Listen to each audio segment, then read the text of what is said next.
नमस्कार। आइए आज हम लोग लघु सिद्धांत कौमुदी के अच संधि प्रकरण में लोपा साकल्य से सूत्र से आज का अध्ययन करेंगे। इसके पहले हमने उरण रपरह तक का कंप्लीट कर लिया था। तो आज का पहला सूत्र है लोपा साकल्यस्य अवर्ण पूर्वयो पदांतयो यवयोर लोपो वा अशि परे, अर्थात अवर्ण पूर्वक पदांत यकार और वकार का लोप हो अश परे रहने वा अशि अर्थात विकल्प से अश परे रहते। अवर्ण अर्थात अकार और आकार से पूर्व पदांत, अगर किसी पद के पूर्व में अकार और आकार हो तो यकार वकार का लोप हो अश परे होने पर। तो जो यकार वकार अवर्णांत हो उसका लोप हो जाए अश परे होने पर। जैसे एग्जाम्पल के लिए यहाँ पर इन्होंने किया है हरे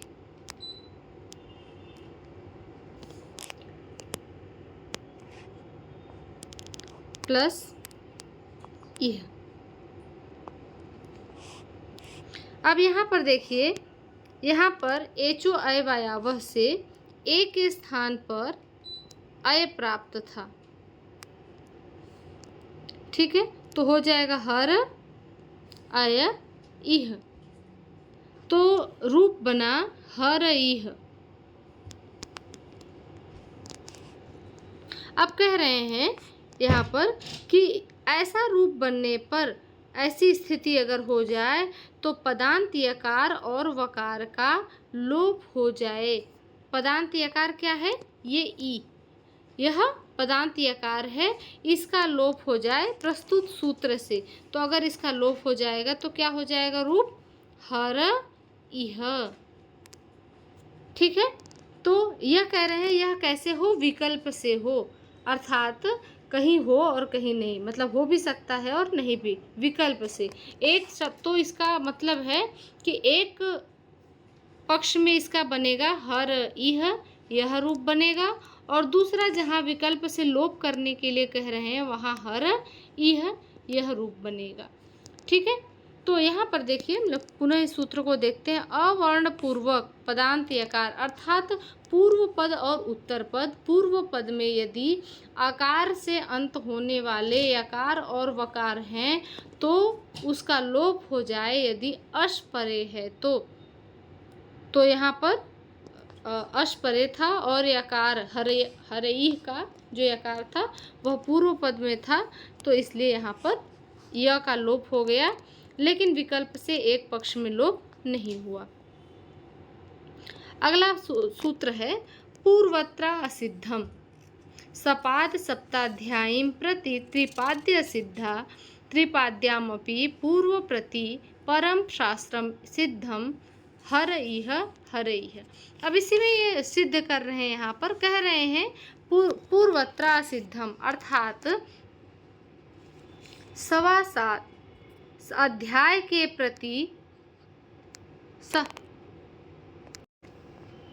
सपाद 7.25 अध्याय के प्रति त्रिपादी असिद्ध होता है। जैसे यह त्रिपादी किसको कहा जा रहा है और सपाद सप्ताध्यायी किसको कहा जा रहा है? तो पाणिनि के अष्टाध्यायी में 8 अध्याय हैं, तो 8 अध्याय के प्रति हर एक अध्याय में 4 पाद हैं।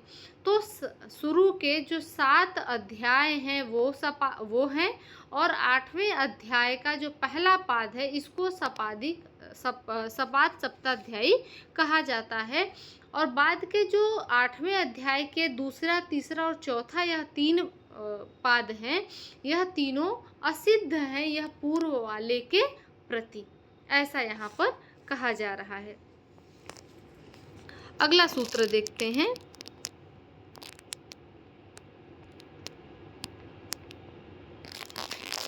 वृद्धिरादैच आकार और एच ए ओ ए और ओ की वृद्धि संज्ञा हो। आदैच वृद्धि संज्ञः स्यात्, यह वृद्धि संज्ञा विधायक सूत्र है। आगे इसको वृद्धि रेच में क्लियर करेंगे। यह यहाँ पर जान लीजिए कि यह वृद्धि संज्ञा विधायक सूत्र है और इसका अर्थ है आकार और ए ओ अर्थात एच की वृद्धि संज्ञा होती है।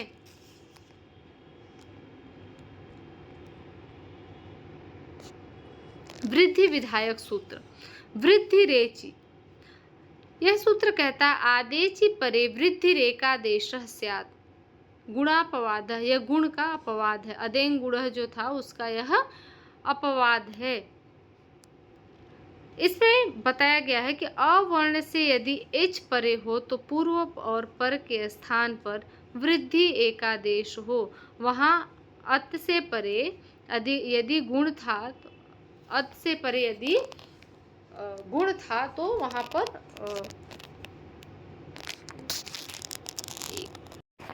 अत से परे यदि एंग है तो उसकी गुण संज्ञा होती है।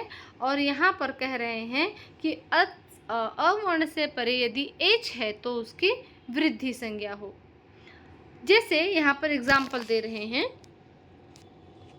कृष्ण प्लस एकत्वम।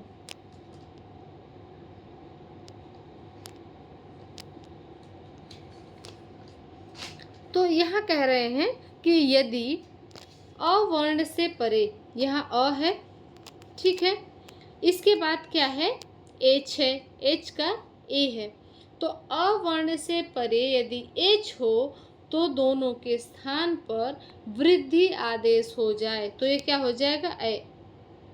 तो शब्द क्या बन जाएगा, कृष्णैकत्वम। उसी प्रकार अगला है देव ऐश्वर्यम। देव प्लस ऐश्वर्यम। यहाँ पर भी देखिए, देव में आकार है, आकार से परे क्या है, ए है, तो क्या यहाँ पर फिर वापस आ गया, अवर्ण से परे यदि एच हो तो पूर्व पर के स्थान पर वृद्धि एकादेश हो जाए तो यहाँ क्या हो जाएगा, देवैश्वर्यम। अगला सूत्र देखते हैं,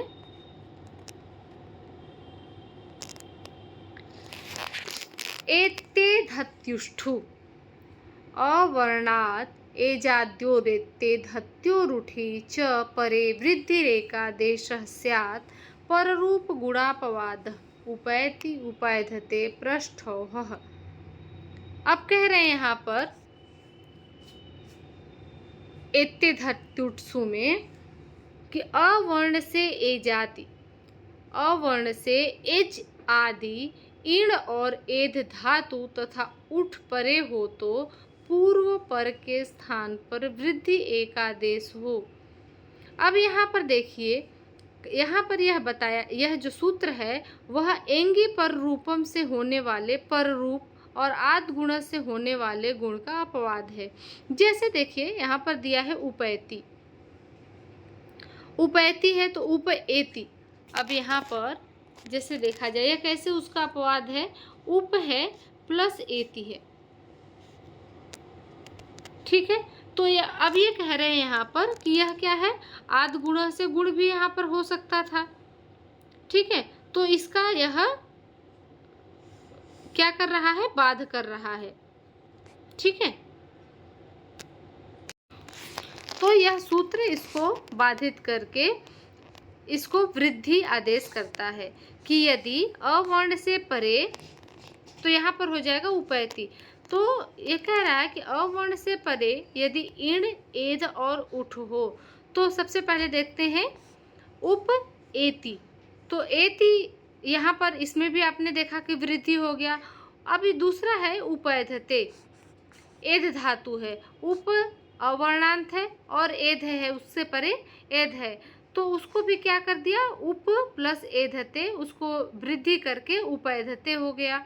और उसी प्रकार से उठ धातु है, उठ, तो उसका जो एग्जाम्पल है वह है पृष्ठ प्लस उह, तो पृष्ठ उह को वृद्धि आदेश करके पृष्ठौह यह सिद्ध हो गया। वार्तिक है अच्छा दुहिन्याम उपसंख्यानम।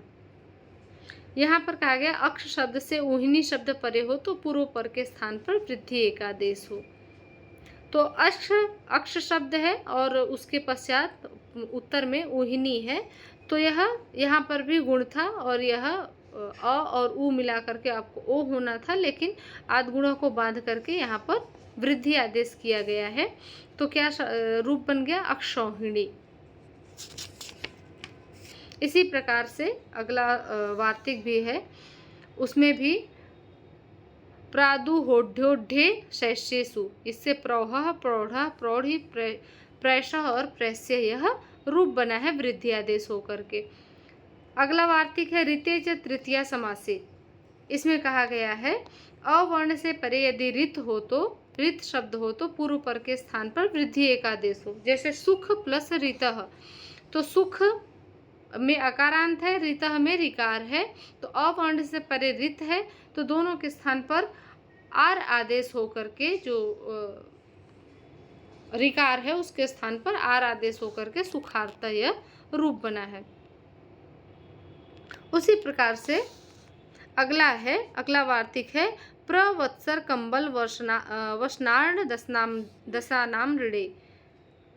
इसमें कहा गया है 10 ऋणानि जलानि यत्र प्रवत्सर कंबल वसन ऋण और 10 इन शब्दों से परे यदि ऋण शब्द हो तो पूर्व पर के स्थान पर पूर्व अच के स्थान पर वृद्धि एकादेश हो। तो जो ये शब्द दिए गए हैं उपसर्ग हैं प्र, इससे परे प्र वत्सर कंबल वसन ऋण और 10 इन शब्दों से परे यदि ऋण हो तो जैसे प्र और ऋण तो क्या हो जाएगा प्रारणम वृद्धि आदेश होकर के। उसी प्रकार से कंबल है और ऋण है तो कंबलार्णम, वसन है ऋण है तो वसनार्णम, उसी प्रकार से 10 और ऋण है तो दसार्णम। इस तरह से इसमें वृद्धि आदेश हो गया है। अगला जो सूत्र है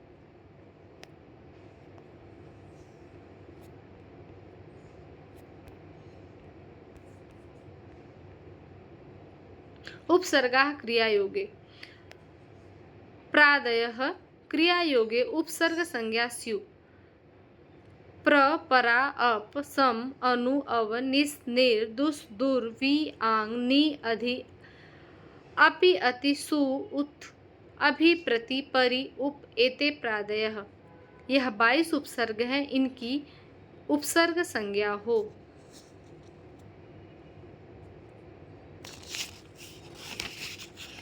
अगला सूत्र है धातु विधायक। कर भूवादयो धातवः क्रियावाची भवादयो क्रियावाचिनो भवादयः धातु संज्ञा स्यु। कह रहे हैं क्रियावाचक भू आदियों की धातु संज्ञा हो। देखिए भू दो हैं, एक तो भू धातु संज्ञा और दूसरा भू पृथ्वी। तो पृथ्वी वाचक जो भू है उससे भिन्न करने के लिए यहाँ पर क्रियावाची यह शब्द कहा गया है। अगला सूत्र है उपसर्गादृति धातु। अवर्णांताद उपसर्गाद धृकारादौ धातौ परे वृद्धि रेखादेशः स्यात्। अर्थात अवर्णांत उपसर्ग से ऋकार आदि यदि धातु परे हों तो पूर्व पर के स्थान पर वृद्धि एकादेश हो।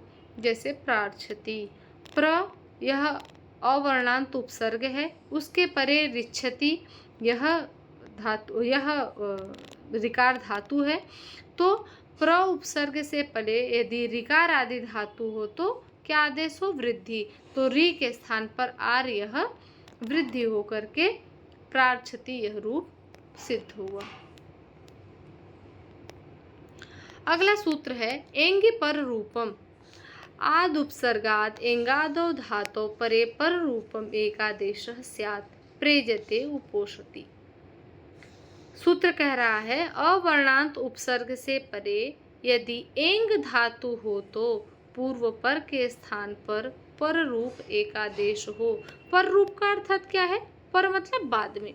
तो यहाँ पर जैसे एग्जाम्पल है प्र प्लस एजते, तो एजते यह पर रूप हुआ और प्र क्या हो गया पूर्व रूप हुआ।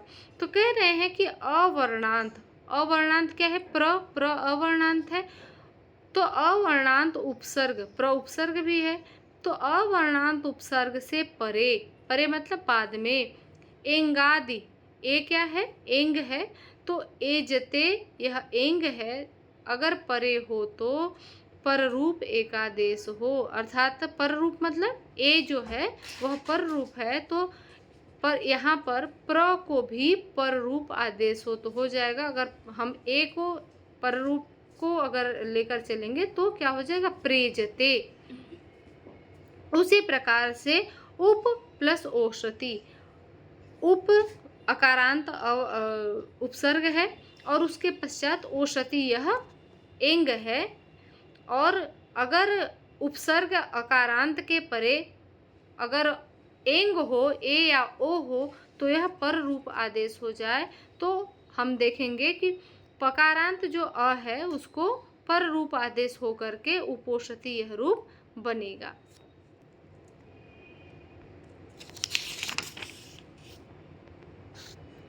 अगला सूत्र है अचो अंत्यादि टी। सूत्र कहता है अचाम मध्ये यो अंत्य स आदिर्यस्य तत् टी संज्ञम स्यात्।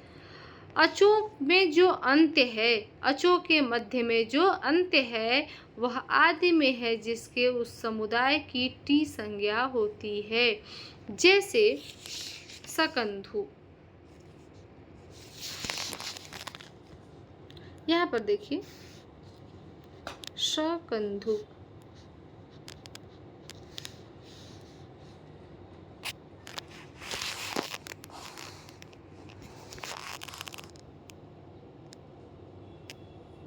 या इसी का वो ले लेते हैं कोई भी, मनस या सकंधु ही ले लेते हैं, ये समझाने में आपको ज़्यादा आसान पड़ेगा। अब ये कह रहे हैं कि जो यह मनस शब्द है, मनीषा है उसी का लिए हैं, जो यह शब्द है इसमें कह रहे हैं अचो के अंत में जो अंत्य अच है वह आदि में है जिसके उसकी टी संज्ञा होती है। अब यहाँ पर देखिए मनस में अंत्य अच है नकारोत्तरवर्ती आकार। कौन सा है, नकारोत्तरवर्ती जो आकार है वह अंत्य अच है, वह आदि में है जिसके, किसके आदि में है, अस के आदि में है, इसलिए अस की टी संज्ञा होगी, इसलिए अस की क्या होगी, टी संज्ञा होगी। इसी प्रकार से आप जब सकंधु में भी देखेंगे तो शक प्लस अंधु, तो शक में जो अक है वह उसकी क्या हो जाएगी, क के आकार की टी संज्ञा हो जाएगी।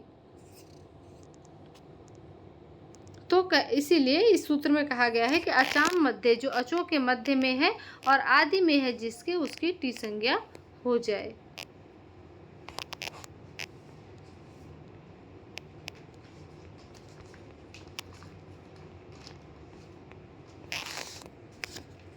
अगला सूत्र है ओमांगोश्च। अवर्ण से परे यदि ओम आंग हो तो पर रूप एकादेश हो। अब देखिए यहाँ पर शिवायों नमः, शिव जो इसका उदाहरण है वो है शिवाय प्लस ओम प्लस नमः। यहाँ पर जो यकारोत्तरवर्ती आकार है यो, शिवायो, यह यकारोत्तरवर्ती आकार है, इससे परे ओम है, तो पूर्व पर के स्थान पर क्या आदेश हो जाएगा, ओ आदेश हो जाएगा, तो रूप सिद्ध हो जाएगा शिवायो नमः। अगला देखिए शिव एहि। यहाँ पर शिव प्लस आ प्लस इही होगा, तो यहाँ पर भी जो आ है वो आंग है, तो इसको भी इसी प्रकार से हम सिद्ध करेंगे। जो आ है और ई है इसको हम मिला देंगे तो क्या हो जाएगा, ए हो जाएगा, तो ए ही हो जाएगा, शिव प्लस ए ही। तो अगर हम इसको पर रूप आदेश करेंगे तो क्या हो जाएगा, शिवे ही।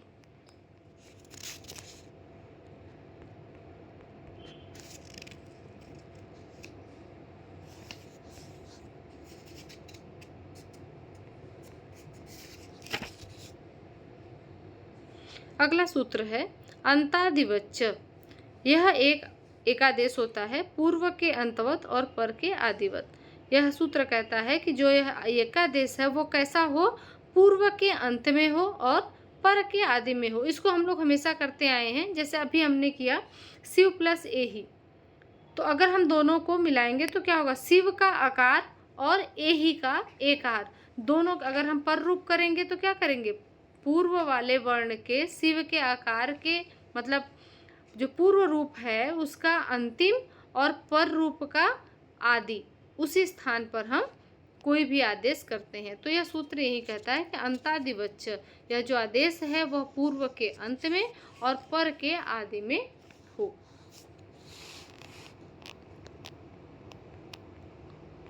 अगला सूत्र है अकः सवर्णे दीर्घ, अर्थात अवर्ण से यदि अकः सवर्णे अचि परे पूर्व परयो दीर्घ एकादेश स्यात्, अर्थात अक से सवर्ण अच परे होने पर पूर्व और पर के स्थान पर दीर्घ एकादेश होता है। एग्जाम्पल के लिए दैत्य प्लस अरि, दैत्य का आकार और अरि का आकार यह दोनों सवर्ण है और सवर्ण होने पर क्या आदेश हो, दीर्घ एकादेश हो। इसी प्रकार से श्री प्लस ईशः, तो श्री का इकार और ईशः का इकार दोनों सवर्ण एक साथ होने पर दीर्घ आदेश हो जाए।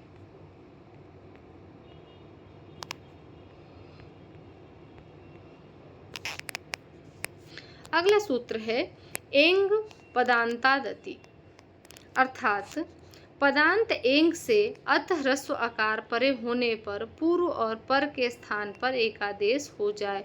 पदांतादेंगो अति परे पूर्व रूप एकादेश पूर्व रूपम एकादेश स्यात्, अर्थात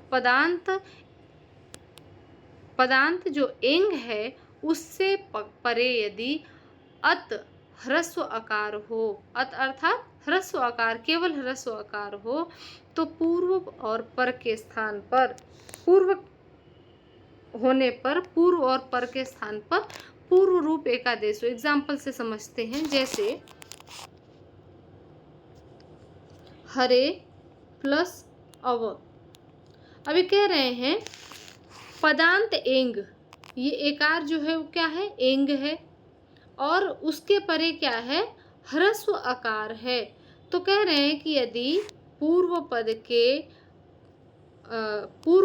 के अंत में यदि एंग हो, अर्थात ए है, और जो उत्तर पद है उसके पूर्व में आकार हो, तो दोनों के स्थान पर पूर्व रूप आदेश हो जाए। पूर्व रूप क्या है, ए, तो दोनों के स्थान पर क्या आदेश हो जाए, पूर्व रूप आदेश हो जाए, तो सिद्ध हो जाएगा रूप हरेव।